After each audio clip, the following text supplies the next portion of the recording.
ये भाजपा जो है हिंदुत्व नहीं है, ये भाजपा ही दंगाई है, ये अंग्रेजों की नाजायज औलाद है जो चप्पल सीधे करते थे और अंग्रेजों का पेशाब पी के सुबह शाम कुल्ला करके कहते थे हाँ हाँ हम तुम्हारे गुलाम हैं, हम तुम्हारे चप्पल उठाने वाले। तो ये चप्पल देंगे जो ये सारे भाजपा ही है। तो सही वक्त पे अगर कांग्रेस ने इन पर कार्रवाई कर ली होती तो ये देशद्रोही, ये आतंकी, ये अड़ीपार, ये तड़ीपार, ये चाय वाले, ये चौकीदार आज भारत को बर्बाद न कर रहे होते। लेकिन अगर जाकर देखा जाए 8-8, 9-9 साल से बीजेपी के साथ ट्रेनिंग ले रहे होते हैं, आरएसएस के साथ ट्रेनिंग ले रहे होते हैं, चुम्मा चाटी कर रहे हैं। जाहिर सी बात है चुम्मा चाटी करेंगे। जब सऊदी अरब ने कहा कि अगर तुम हमारे पैगंबर इस्लाम को गाली दोगे, बदतमीजी करोगे तो हम तुम्हारा बाइकआउट करेंगे, कि भारत का संविधान खतरे में है, भारत का संविधान गुलाम बनाया जा रहा है। मुसलमान मरता है, मुसलमान कट्टर है, मुसलमान पे यूएपीए लगाते हैं, मुसलमान कट्टर है, मुसलमान को देशद्रोह के मुकदमे लगा के जेल में डालते हो, मुसलमान कट्टर है, मुसलमान को आतंकवाद से रिलेट कर दे तो मुसलमान कट्टर है। हमारा भगवान सऊदी अरब में जाकर चुम्मा चाटियां कर आया है। कन्हैया लाल को कौन मार कर आया? बीजेपी वाले मार कर आए, आरएसएस वाले मार कर आए।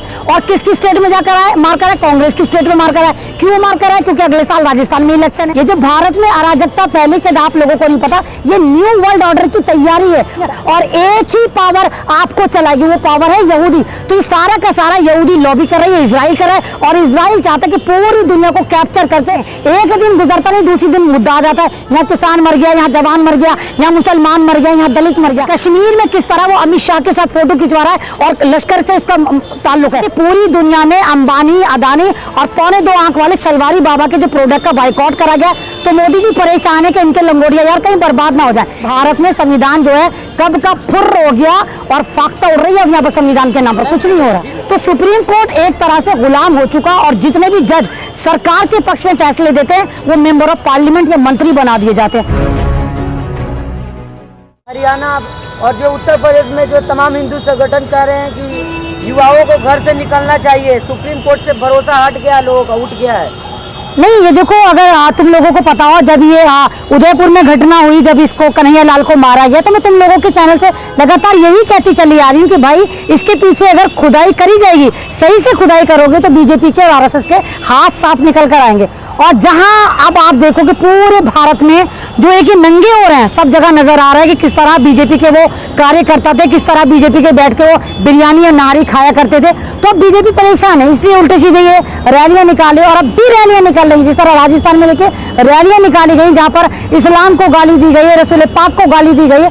गरज ये कि अब आप देखिए कि भारत में जो भी आतंकवादी नजर आता है या जो भी आतंकवादी मिलेगा उसके कहीं ना कहीं तार बीजेपी और आरएसएस से हैं। कन्हैया लाल को जो एक आप देखिए कि मारा गया और फंसाया गया जिस तरह मुसलमानों को, तो भारत का मुसलमान तो इतना बचा ही नहीं। एक तो डरपोक बना दिया, दूसरी बात ना तो वो इंसानियत का कत्ल करता है, तीसरी बात अगर कोई बंदा कत्ल करता भी है तो कभी भी उसको सोशल मीडिया पे डाल ही नहीं सकता, क्योंकि फेसबुक इतने कड़े नियम बना चुका है कि फेसबुक पे आप कोई भी ऐसी पोस्ट डाल ही नहीं सकते जो कम्युनिटी स्टैंडर्ड के खिलाफ हो। मैं लगातार यही कह रही हूँ कि कहीं ना कहीं फेसबुक का हाथ भी इसमें साफ नजर आता है। मैडम एक आचार्य जी हैं, आचार्य परमहंस जो जल समाधि लेने वाले थे, परमहंस जी। हाँ, धोखेबाज, झूठा मक्कार, पहले भी नहीं ली थी, मारा नहीं था। 100 करोड़ हिंदू गुस्से में है, अब सड़क उतरेगा, मुसलमानों की खैर नहीं। वो तो बावला मेंटल है, वो तो तब भी कहता जल समाधि लूंगा, कोई से भी समाधि मिली, ये जैसे समाधि ले लें तो भारत का समाधान हो जाए। ये झूठे मक्कार लोग हैं। 100 करोड़ हिंदू कहाँ है? 100 करोड़ हिंदू ये लोग वो हैं, फितरे, इन पर कार्रवाई होनी चाहिए, इन पर यूएपी लगना चाहिए, इन पर देशद्रोह के मुकदमे लगने चाहिए। ये सारे के सारे फर्जी ढोंगी है जो फालतू में कहते जल समाधि लेंगे, ये समाधि लेंगे, फलाना समाधि लेंगे। लेकिन अगर सही से सरकार इन पर कार्रवाई कर ले तो पूरे भारत में सही से समाधान शुरू हो जाएगा। नहीं, लेकिन एक समुदाय जो कहा जा रहा है मुसलमान ज्यादा कट्टर हो गए हैं, इनको ठीक करना होगा। जिस तरह अगर मुसलमान कट्टर होते ना, मेरी बात सुनिए, तो मुसलमान 2 पुलिस वालों से सहारनपुर में 45 मुसलमान पिट न रहे थे, हाथ के हाथ वो 2 पुलिस वाले मर खप गए होते। ये बात पता चलती कि मुसलमान कितना डरा सहमा है, मुसलमान को किस तरह हरेस करा जाता है, मुसलमान को किस तरह मारा जाता है। यानी 2 टुल्ले आप देखिए लॉकअप में 45 मुसलमानों को बर्बरता से मार रहे थे, हाथ पैर तोड़ रहे थे, और मुसलमान फिर भी कट्टर है। मुसलमान मरता है, मुसलमान कट्टर है, मुसलमान पे यूएपीए लगाते हैं, मुसलमान कट्टर है, मुसलमान को देशद्रोह के मुकदमे लगा के जेल में डालते हो, मुसलमान कट्टर है, मुसलमान को आतंकवाद से रिलेट कर देते, मुसलमान कट्टर है, मुसलमान की महिलाओं को तो हिजाब नहीं होने देते, मुसलमान कट्टर है। किस चीज में कट्टर है? हाँ, मुसलमान कट्टर है, अपने भारत से मोहब्बत करने में कट्टर है। पूरा भारत का जो राष्ट्रवादी है असल, तो मुसलमान वाकई कट्टर राष्ट्रवादी है, यहाँ पर मुसलमान कट्टर है। मैडम वो सहारनपुर में जो जिनके लिए आप कह रही हैं कि पुलिस ने मारा था, 2 पुलिस वालों ने थाने में बंद करके मारा था, आज कोर्ट ने उन्हें बरी कर दिया कि उनके खिलाफ कोई ऐसा सबूत नहीं है, लेकिन उन्होंने हिंसा में भड़काया है या उसे उग्र किया? नहीं तो सवाल तो ये भी उठता है, जिन मुसलमानों को, जिन बेगुनाह नौजवानों को, गयूर नौजवानों को सहारनपुर में इतनी बर्बरता से मार के हाथ पैर तोड़े गए थे और 1 महीने बाद अदालत कहती कि आपको बाइज्जत बरी करा जाता है। कोई भी एविडेंस ऐसा नहीं कि जहां पर ऐसा लगे कि ये मुसलमान उत्पात मचा रहे थे। तो सवाल तो ये उठता है, क्या फेंटाकोला बाबा माफी मांगेंगे?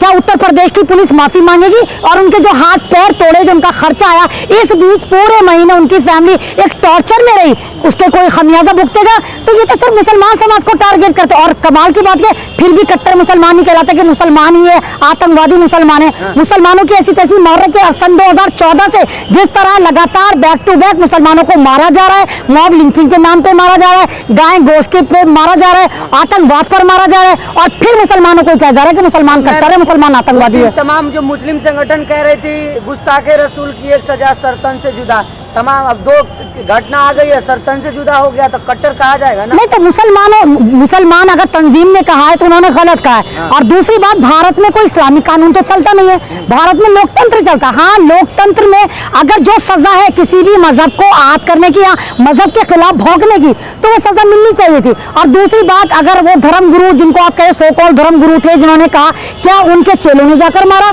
यहाँ तो आप देखिए कि प्यारे को, कन्हैया लाल को कौन मार कर आया? बीजेपी वाले मार कर आए, आरएसएस वाले मार कर आए। और किसकी स्टेट में जाकर आए? मार कर आए कांग्रेस की स्टेट में मार कर आए। क्यों मार कर आए? क्योंकि अगले साल राजस्थान में इलेक्शन है।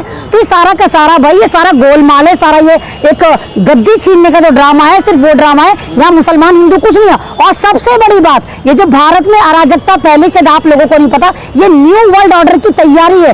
और इसको मोदी जी 2 साल पहले खुद पार्लियामेंट में कह चुके हैं, भाइयों और बहनों, न्यू वर्ल्ड ऑर्डर आएगा, हम करेंसी को डिजिटल कर देंगे और एक ही पावर आपको चलाएगी, वो पावर है यहूदी। तो ये सारा का सारा यहूदी लॉबी कर रही है, इजराइल कर रहा है। और इजराइल चाहता है कि पूरी दुनिया को कैप्चर करके एक वर्ल्ड ऑर्डर यानी न्यू वर्ल्ड ऑर्डर का समाधान करा जाओ। इसीलिए अराजकता है, हिंदू मर रहा है, मुसलमान मर रहा है, जवान मर रहा है, किसान मर रहा है, महिला मर, ताकि आप उलझे रहें, आप सुकून से ना बैठें। एक दिन गुजरता नहीं, दूसरी दिन मुद्दा आ जाता है, यहाँ किसान मर गया, यहाँ जवान मर गया, यहाँ मुसलमान मर गया, यहाँ दलित मर गया। तो ये अराजकता फैलाने का जब हम सर उठाकर देखेंगे तो न्यू वर्ल्ड ऑर्डर लागू हो चुका होगा। मैम, जिस तरह से आप कह रही है कि भाजपा कनेक्शन है, तो क्या जिस तरह और भी लोग कह रहे हैं कि जो भाजपा हिंदुओं को मरवा रही है मुसलमानों से, मुसलमानों को मरवा रही है हिंदुओं से, क्या ये बात सही है? इससे आप सहमत? बिल्कुल सही है। भाजपा जो है हिंदू नहीं है, हाँ। ये भाजपा ही दंगाई है, ये अंग्रेजों की नाजायज औलाद है जो चप्पल सीधे करते थे और अंग्रेजों का पेशाब पी के सुबह शाम कुल्ला करके कहते थे, हाँ हाँ हम तुम्हारे गुलाम हैं, हम तुम्हारे चप्पल उठाने वाले हैं। तो ये चप्पल गएंगे जो ये सारे भाजपा ही है। हम राष्ट्रवादी हैं, देशभक्त हैं। हाँ, तो अंग्रेज भी तो राष्ट्रवादी बताते थे अपना को। अब पहले उनका कब्जा था, अब इनका कब्जा है। अब आप देखिए कि भारत में कौन से थे? क्या ये जो किसान बैठे थे, मुसलमान बैठे थे जिनको मारा गया? जिस तरह मर रहे हैं लोग, खुदकुशी कर रहे हैं, बेरोजगार हो रहे हैं, क्या मुसलमान हो रहे हैं? 80-20 का खेला खेलते खेलते 20% को बर्बाद करा नहीं करा, लेकिन 80% जमीन पर आ गया। रोजगार किनका गया, कंपनी किनकी बनी, जीएसटी की मार कौन झेल रहा है? जाहिर सी बात है 80% वाले, मेजोरिटी वाले झेल रहे होंगे। तो माइनॉरिटी को चुग्गा बनाया गया, मुसलमानों को चुग्गा बनाया जाता है, मुसलमानों को मारा जाता है, उनको टॉर्चर करा जाता है और इनकी वीडियो वायरल करके फिर दूसरे समाज को डराया जाता है। जिस कश्मीर में जो आतंकवादी कनेक्शन जो अमित शाह के साथ फोटो वायरल हो रहा है, क्या तो अमित शाह कौन है? आप अमित शाह को नहीं मालूम आप कौन है? अमित शाह गृह मंत्री अब बना है, उससे पहले क्या था? आप जब किसी को मालूम करते हैं तो आप उसका इतिहास भी मालूम करते हैं। अमित शाह कौन था? तड़ीपार था, इसको लात मार के निकाला था गुजरात से।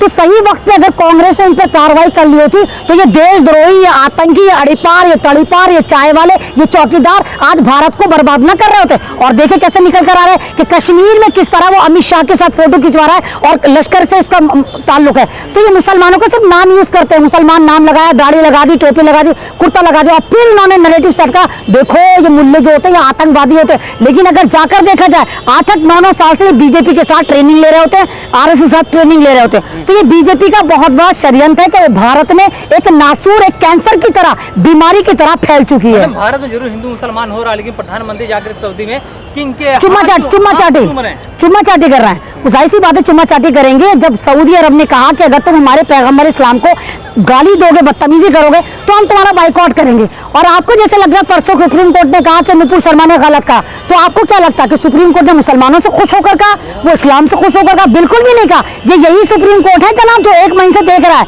ये इसलिए कहा कि पूरी दुनिया में अंबानी, अदानी और 2.25 आंख वाले शलवारी बाबा के जो प्रोडक्ट का बाइकआउट करा गया, तो मोदी जी परेशान है कि इनके लंगोटिया यार कहीं बर्बाद ना हो जाए। इसलिए इन्होंने सुप्रीम कोर्ट से एक लिखत में जो था, एक रिटर्न में कहा कि ये फैसला दे दो और नुपुर शर्मा को कहो कि हाँ नुपुर शर्मा माफी मांगे। ना नुपुर शर्मा माफी मांगेगी, इन बिजनेसमैन को बचाने के लिए हाथ बिल्कुल बिजनेसमैन को बचाने के लिए सुप्रीम कोर्ट से भी स्टेटमेंट दिलवाया गया। आप देखिए सुप्रीम कोर्ट ने स्टेटमेंट दिया, क्या नुपुर शर्मा पकड़ी गई?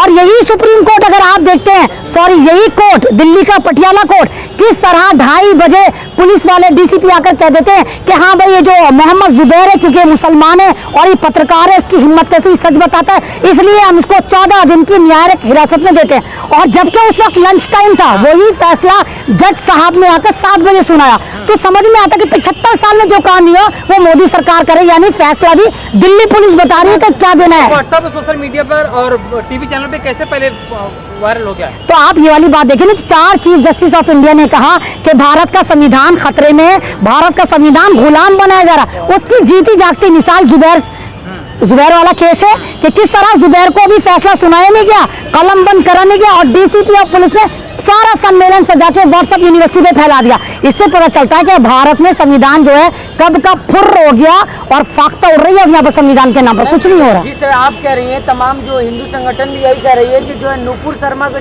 तमाम जो मुद्दे हुए हैं, चाहे यह राजस्थान उदयपुर की हो, कि नुपुर शर्मा जिम्मेदार है, सुप्रीम कोर्ट ने कहा, तो लोग कह रहे हैं कि सुप्रीम कोर्ट ने सुप्रीम कोठा हो गया है। हाँ तो भी वही नहीं, मैंने सुप्रीम कोर्ट ने कहा, माफ कीजिए, मैं अभी भी जुडिशरी की इज्जत करती हूँ।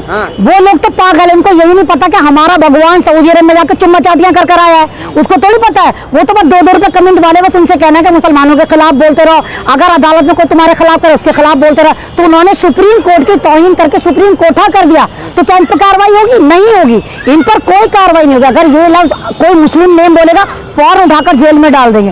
तो सुप्रीम कोर्ट एक तरह से गुलाम हो चुका और जितने भी जज सरकार के पक्ष में फैसले देते हैं वो मेंबर ऑफ पार्लियामेंट या मंत्री बना दिए जाते हैं। तो कौन सा संविधान, कैसा संविधान? तो भारत में इस वक्त हमारी अपोजिशन को मजबूत होना चाहिए।